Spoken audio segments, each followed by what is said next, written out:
ರಾಜ್ಯಾದ್ಯಂತ ಡೆಂಗ್ಯೂ ಆರ್ಭಟ ಜೋರಾಗ್ತಾ ಇದೆ. ಡೆಂಗ್ಯೂ ಪ್ರಕರಣಗಳ ಸಂಖ್ಯೆ ಏರಿಕೆ ಆಗ್ತಾ ಇದೆ.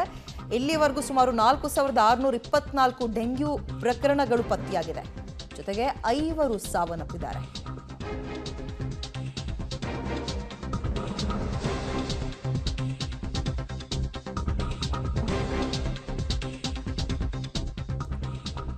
ಅದರಲ್ಲೂ ಪ್ರಮುಖವಾಗಿ ಬೆಂಗಳೂರು ಅಂತ ತಗೊಂಡಾಗ ಡೆಂಗ್ಯೂವಿನ ಹಾಟ್ಸ್ಪಾಟ್ ಆಗ್ತಾ ಇದೆ ರಾಜ್ಯ ರಾಜಧಾನಿ ಬೆಂಗಳೂರು.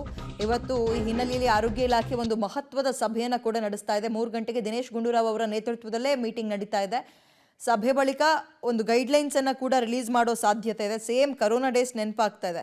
ಹವಾಮಾನ ವೈಪರೀತ್ಯ, ಮಳೆ ಏಕಾಏಕಿಯಾಗಿ ಬರ್ತಾ ಇದೆ, ಗುಂಡಿಗಳಲ್ಲಿ ನೀರು ನಿಂತ್ಕೊಳ್ತಾ ಇದೆ, ಸೊಳ್ಳೆಗಳ ಕಾಟ ಹೆಚ್ಚಾಗ್ತಾ ಇದೆ. ಅದರಲ್ಲೂ ಇನ್ಫೆಕ್ಷನ್ ಇರೋ ಸೊಳ್ಳೆ, ಡೆಂಗ್ಯೂ ಸೊಳ್ಳೆಗಳ ಕಾಟ ಹೆಚ್ಚಾಗ್ತಾ ಇರೋದ್ರಿಂದ ಡೆಂಗ್ಯೂ ಪ್ರಕರಣಗಳು ಹೆಚ್ಚಾಗ್ತಿದೆ. ಪ್ರಮುಖವಾಗಿ ಬೆಂಗಳೂರು ಹಾಟ್ಸ್ಪಾಟ್ ಆಗ್ತಾ ಇದೆ ಅನ್ನುವಂತಹ ಪ್ರಶ್ನೆ.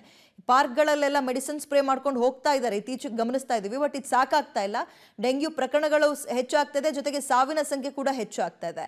ಬೆಂಗಳೂರಿನಲ್ಲಿ 1563 ಕೇಸ್ಗಳು ಇಲ್ಲಿ ತನಕ ಬಂದಿರುವಂಥದ್ದು. 1563 ಡೆಂಗ್ಯೂ ಪ್ರಕರಣಗಳು. ತೀರಾ ಡೇಂಜರ್ ಇದು.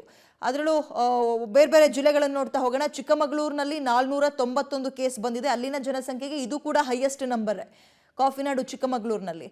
ಮೈಸೂರಿನಲ್ಲೂ ಕೂಡ 479 ಡೆಂಗ್ಯೂ ಪಾಸಿಟಿವ್ ಅಂದರೆ ಡೆಂಗ್ಯೂ ಪ್ರಕರಣಗಳು ಇಲ್ಲಿ ತನಕ ಪತ್ತೆಯಾಗಿದೆ. ಒಂದೊಂದನ್ನೇ ಗಮನಿಸ್ತಾ ಇದ್ದೀವಿ. ಹಾವೇರಿ 451 ಡೆಂಗ್ಯೂ ಪ್ರಕರಣಗಳು, ಆಸ್ಪತ್ರೆಗೆ ಸೇರಿರೋರ ಸಂಖ್ಯೆ. ಜೊತೆಗೆ ಚಿತ್ರದುರ್ಗ 265 ಕೇಸ್ಗಳು ಅಥವಾ ಪ್ರಕರಣಗಳು ಇಲ್ಲಿ ತನಕ ದಾಖಲಾಗಿದೆ. ಡೆಂಗ್ಯೂ ಬಂದಿರುವಂಥವರ ರೋಗಿಗಳ ಸಂಖ್ಯೆಯನ್ನು ಗಮನಿಸ್ತಾ ಇದ್ದೀವಿ. ಕೋಟೆನಾಡು ಚಿತ್ರದುರ್ಗದಲ್ಲಿ 265, ಬೆಂಗಳೂರಿನಲ್ಲೂ ಹೆಚ್ಚಾಗಿದೆ. ಚಿಕ್ಕಮಗಳೂರು, ಮೈಸೂರು, ಹಾವೇರಿ, ಚಿತ್ರದುರ್ಗ ಹಾಗೆ ದಕ್ಷಿಣ ಕನ್ನಡ ಅಂತ ಬಂದಾಗ ಸುಮಾರು 233 ಡೆಂಗ್ಯೂ ಪ್ರಕರಣಗಳು ಹೆಚ್ಚಾಗಿದೆ. ಎಷ್ಟೇ ಜೋಪಾನದಿಂದ ಇದ್ರೂ ಕೂಡ ಕೇಸ್ಗಳು ಏರಿಕೆ ಆಗ್ತಿರುವಂಥದ್ದು ಆತಂಕಕ್ಕೆ ಕಾರಣವಾಗ್ತಾ ಇದೆ.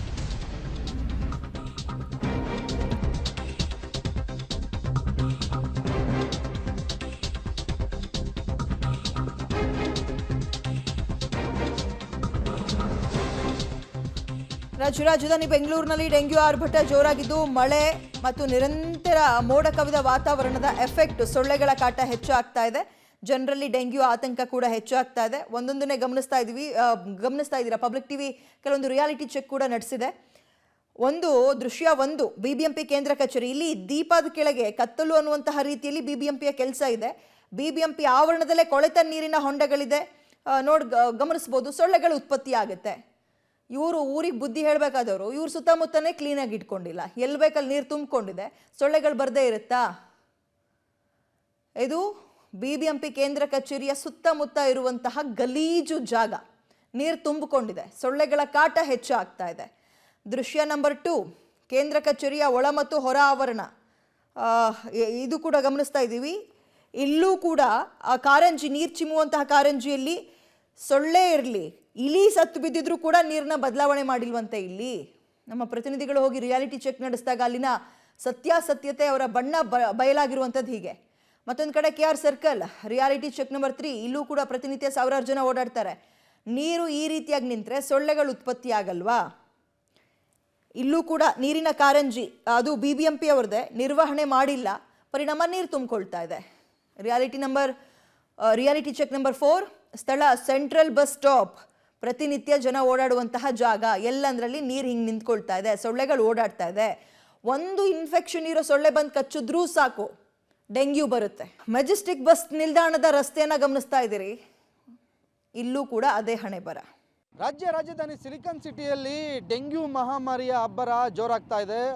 BBMP ಕೂಡ ಸಾಕಷ್ಟು ತಲೆ ಕೆಡಿಸ್ಕೊಂಡು ಸಭೆಗಳ ಮೇಲೆ ಸಭೆ ಮಾಡಿ ಈಗ ಮನೆಗಳಿಗೆ ಹೋಗಿ ನೀರು ನಿಲ್ಲದಂತೆ ಒಂದು ಕ್ರಮ ಕೈಗೊಳ್ಳೋದಕ್ಕೆ ಮುಂದಾಗಿದೆ. ನಾನೀಗ ಬೆಂಗಳೂರಿನ ಪ್ರಮುಖ ಜಂಕ್ಷನ್ನ ಒಂದು ರಸ್ತೆಯಲ್ಲಿ ನಿಂತಿದ್ದೀನಿ. ನಿಮಗೆ ದೃಶ್ಯಗಳನ್ನ ತೋರಿಸ್ತೀನಿ. ಇಲ್ಲಿಂದ ನೀವು ಎಡವು ಬಿದ್ದರೆ ಮೆಜೆಸ್ಟಿಕ್ ಸಿಗುವಂಥದ್ದು. ಮೆಜೆಸ್ಟಿಕ್ಗೆ ಪ್ರತಿನಿತ್ಯ ಇಲ್ಲಿ ಲಕ್ಷಾಂತರ ವಾಹನಗಳು BMTC ಸೇರಿದಂತೆ ಬರುತ್ತೆ. ಮುಖ್ಯ ರಸ್ತೆಯಲ್ಲಿ ಡಂಪಿಂಗ್ ಯಾರ್ಡ್ ಥರ ಇಲ್ಲಿ BBMP ಅವರು ಕಸ ವಿಲೇವಾರಿ, ಅಂದರೆ ಮನೆಯಿಂದ ಕಸಗಳನ್ನ ತಂದಂಥ ಸಣ್ಣ ಆಟೋದಿಂದ ದೊಡ್ಡ ಲಾರಿಗೆ ಇಲ್ಲಿ ಶಿಫ್ಟ್ ಮಾಡ್ಕೋತಾರೆ. ಇಲ್ಲಿ ಯಾವ ರೀತಿ ನೀರು ನಿಂತಿದೆ ನೋಡ್ತಿದ್ದೀರಾ. ಇಲ್ಲಿ ನೀರು ನಿಂತಿರೋದ್ರಿಂದ ಸೊಳ್ಳೆಗಳ ಕಾಟನೂ ಜಾಸ್ತಿ ಆಗುತ್ತೆ. ನೋಡ್ಬೋದು, ಒಳ್ಳೆ ಕೆರೆ ರೀತಿ ಇಲ್ಲಿ ನೀರು ನಿಂತ್ಕೊಂಡಿರುವಂಥದ್ದು. BBMP ಒಂದು ಹೇಳುತ್ತೆ, ನಾವು ಮನೆಗಳಿಗೆ, ಅಂದರೆ ಈಗಾಗಲೇ ಬೆಂಗಳೂರಲ್ಲಿ 1300ಕ್ಕೂ ಹೆಚ್ಚು ಡೆಂಗ್ಯೂ ಪ್ರಕರಣಗಳು ದಾಖಲಾಗಿದೆ. ಇದರಲ್ಲಿ ಈಗಾಗಲೇ 2 ಸಹ ಮೃತಪಟ್ಟಿರುವಂಥದ್ದು. ಈ ನಿಟ್ಟಿನಲ್ಲಿ ಆರೋಗ್ಯ ಸಚಿವರು ಸೇರಿದಂತೆ ಸಾಕಷ್ಟು ಸಭೆಗಳು ಮಾಡಿದ್ರು. ಡೆಂಗ್ಯೂ ನಿರ್ವಹಣೆಗೋಸ್ಕರ BBMP ಕಾರ್ಯಕರ್ತರಾಗಿರ್ಬೋದು, ಆಶಾ ಕಾರ್ಯಕರ್ತನ ಬಳಸ್ಕೊಂಡು ಮನೆ ಸರ್ವೆ ಮಾಡೋಣ, ಎಲ್ಲೆಲ್ಲಿ ನೀರು ನಿಂತಿದೆ ಅದನ್ನು ತೆರವು ಮಾಡಿಸಿ ಸ್ವಚ್ಛತೆನ ಕಾಪಾಡ್ಕೊಳ್ಳಿ ಅಂತ ಹೇಳುವಂಥ ಕೆಲಸ ಮಾಡ್ತಿದ್ದಾರೆ. ಆದರೆ BBMP ಮನೆಗಳಿಗೆ ಹೋಗಿ ಸರ್ವೆ ಮಾಡೋ ಬದಲು ಮೊದಲು ತಮ್ಮ ಸುಪರ್ದಲ್ಲಿರುವಂಥ ಈ ರೀತಿ ಸ್ಥಳಗಳನ್ನು ಸರಿ ಮಾಡಿ. ಯಾಕಂದರೆ ಸೊಳ್ಳೆಗಳ ಕಾಟ ಶುರು ಆಗೋದು ಇಲ್ಲಿಂದನೇ. ಇದು ಮೆಜೆಸ್ಟಿಕ್ಕಿಗೆ ಸಂಪರ್ಕ ಕಲ್ಪಿಸುವಂಥ ಮುಖ್ಯ ರಸ್ತೆ. ಬೇರೆ ಎಲ್ಲೋ ಹೋಗಿದ್ರೆ ಓಕೆ, ಪ್ರತಿನಿತ್ಯ ಲಕ್ಷಾಂತರ ಜನ ಈ ರಸ್ತೆಯಲ್ಲಿ ಓಡಾಟ ಮಾಡ್ತಾರೆ. ಏನು ಡೆಂಗ್ಯೂಗೆ ಕಾರಣ ಆಗುವಂಥ ಬೆಳಗಿನ ಸಂದರ್ಭದಲ್ಲಿ ಕಚ್ಚುವಂತಹ ಸೊಳ್ಳೆ ಏನಿದೆ, ಆ ಸೊಳ್ಳೆ ಉತ್ಪತ್ತಿಗೂ ಇದು ಕಾರಣ ಆಗುತ್ತೆ. ಜೊತೆಗೆ ಮುಖ್ಯವಾಗಿ ಈ ಏನು ರಸ್ತೆಯ ಅಕ್ಕಪಕ್ಕ ನಿಮಗೆ ಆ ದೃಶ್ಯಗಳನ್ನು ತೋರಿಸ್ಬಿಡ್ತೀನಿ.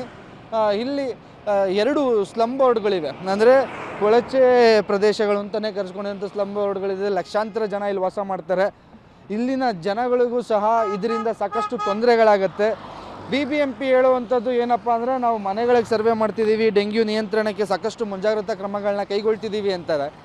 ಆದರೆ ಅವರ ಜಾಗಗಳಲ್ಲೇ ಈ ರೀತಿ ನೀರು ನಿಂತ್ಕೊಳ್ಳೋಕೆ ಬಿಡ್ತಿದ್ದಾರೆ. ಎಷ್ಟರ ಮಟ್ಟಿಗೆ ಇದು ಸರಿ ಅನ್ನೋಂಥ ಪ್ರಶ್ನೆ ಈಗ ಸಾರ್ವಜನಿಕರಲ್ಲಿ ಉದ್ಭವ ಆಗಿರುವಂಥದ್ದು. ಈ ಮಟ್ಟಕ್ಕೆ ಇವರು ಮನೆಗಳಲ್ಲಿ ಎಲ್ಲೋ ಒಂದು ಪಾಟಲ್ಲಿರೋ ನೀರನ್ನ ತೆಗೆಸ್ಬಿಟ್ಟು ನೀವು ಕ್ಲೀನಾಗಿ ಇಟ್ಕೊಳ್ಳಿ ಅನ್ನೋದಲ್ಲ, ತಮ್ಮ ಜಾಗಗಳನ್ನು ಮೊದಲು ಕ್ಲೀನ್ ಮಾಡ್ಕೊಳ್ಳಿ BBMP ಅವರೇ. ಇಲ್ಲ ಅಂದರೆ ಇನ್ನೂ ಸಾಕಷ್ಟು ಜನರಿಗೆ ಡೆಂಗ್ಯೂ ಬರುತ್ತೆ. ನೀವು ನಿಮ್ಮ ಕೆಲಸನ ಸರಿಯಾಗಿ ಮಾಡಿದ್ರೆ ಈ ರೀತಿಯ ಸಮಸ್ಯೆಗಳಾಗೋದಿಲ್ಲ. ತಮ್ಮ ಕೆಲಸನ ಸರಿಯಾಗಿ ಮಾಡದೇ ಈಗ ಜನ ಸರಿಯಾಗಿ ಕೋಆಪ್ರೇಟ್ ಮಾಡೋದಿಲ್ಲ, ಮನೆಗಳ ಮುಂದೆ ನೀರು ಬಿಟ್ಕೊಂಡ್ಬಿಡ್ತಾರೆ ಅಂತ ಜನಗಳ ಮೇಲೆ ಅದನ್ನು ಎತ್ತಾಕುವಂಥ ಕೆಲಸ ಮಾಡ್ತೀರಾ. ಖುದ್ದು BBMP ಕಮಿಷನರ್ಗೆ ಡೆಂಗ್ಯೂ ಜ್ವರ ಬಂದಿತ್ತು ಅನ್ನೋದ್ರ ಬಗ್ಗೆನೂ ಮಾಹಿತಿ ಇತ್ತು. ಅಂದರೆ BBMP ಕಚೇರಿ ಒಳಗಡೆ ಸೊಳ್ಳೆಗಳು ಸೃಷ್ಟಿಯಾಗೋದಕ್ಕೆ ನೀವು ಬಿಟ್ಕೊಂಡಿರೋರು ಇನ್ನು ಬೇರೆ ಕಡೆ ಯಾವ ಮಟ್ಟಕ್ಕೆ ಕ್ಲೀನ್ ಮಾಡ್ತೀರಾ ಅಂತ ಪ್ರಶ್ನೆ ಈಗ ಕಾಡ್ತಿರುವಂಥದ್ದು. ಕ್ಯಾಮ್ರಾ ಪರ್ಸನ್ ವಿನಯ್ ಜೊತೆಗೆ ಮಾರುತಿ, ಪಬ್ಲಿಕ್ TV, ಬೆಂಗಳೂರು.